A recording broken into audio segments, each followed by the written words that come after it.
यह घटना महाभारत युद्ध के तीसरे दिन की है।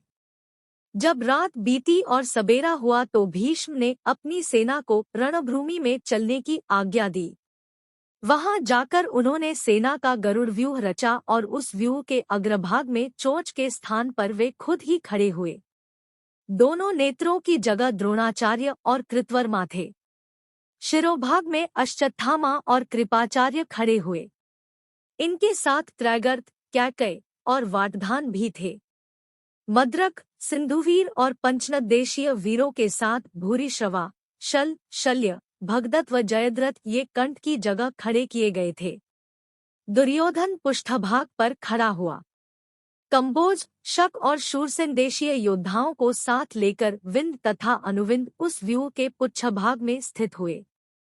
अर्जुन ने कौरव सेना की वह व्यूह रचना देखी तो धृष्टद्युम्न को साथ लेकर उन्होंने अपनी सेना का अर्धचंद्राकार व्यूह बनाया। उसके दक्षिण शिखर पर भीमसेन सुशोभित, उनके साथ अनेकों अस्त्र शस्त्रों से संपन्न भिन्न भिन्न देशों के राजा थे। भीमसेन के पीछे महारथी विराट और द्रुपद खड़े हुए। उनके बाद धृष्टकेतु थे। धृष्टकेतु के साथ चेदी, काशी और करुष एवं प्रभद्रक देशीय योद्धाओं के साथ सेना के साथ धर्मराज युधिष्ठिर भी वहां ही थे। उनके बाद सात्यकी और द्रौपदी के 5 पुत्र थे। फिर अभिमन्यु और इरावान थे। इसके बाद युद्ध आरंभ हुआ। रथ से रथ और हाथी से हाथी भिड़ गए। कौरवों ने एकाग्रचित्त होकर ऐसा युद्ध किया कि पांडव सेना के पैर उखड़ गए। पांडव सेना में भगदड़ मच गई। पांडव सेना का ऐसा हाल देखकर श्री कृष्ण ने अर्जुन से कहा कि तुम अगर इस तरह मोहवश धीरे धीरे युद्ध करोगे तो अपने प्राणों से हाथ धो बैठोगे। यह सुनकर अर्जुन ने कहा, केशव, आप मेरा रथ पितामह के रथ के पास ले चलिए। कृष्ण रथ को हाँकते हुए भीष्म के पास ले गए। अर्जुन ने अपने बाणों से भीष्म का धनुष काट दिया।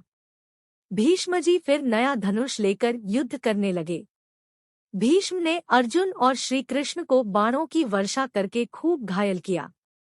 भगवान श्री कृष्ण ने जब देखा कि पांडव सेना के सब प्रधान राजा भाग खड़े हुए हैं और अर्जुन भी युद्ध में ठंडे पड़ रहे हैं, तो तब श्री कृष्ण ने कहा, अब मैं स्वयं अपना चक्र उठाकर भीष्म और द्रोण के प्राण लूंगा और धृतराष्ट्र के सभी पुत्रों को मारकर पांडवों को प्रसन्न करूंगा। कौरव पक्ष के सभी राजाओं का वध करके मैं आज युधिष्ठिर को अजातशत्रु राजा बनाऊंगा। इतना कहकर कृष्ण ने घोड़ों की लगाम छोड़ दी और हाथ में सुदर्शन चक्र लेकर रथ से कूद पड़े। भगवान कृष्ण बहुत वेग से भीष्म की ओर झपटे।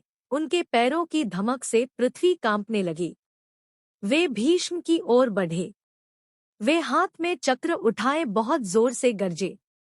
उन्हें क्रोध में भरा देख कौरवों के संहार का विचार कर सभी प्राणी हाहाकार करने लगे। उन्हें चक्र लिए अपनी ओर आते देख भीष्म बिल्कुल नहीं घबराए। उन्होंने कृष्ण से कहा, आइए आइए, मैं आपको नमस्कार करता हूँ। कृष्ण को आगे बढ़ते देख अर्जुन भी रथ से उतरकर उनके पीछे दौड़े और पास जाकर उन्होंने उनकी दोनों बाहें पकड़ ली।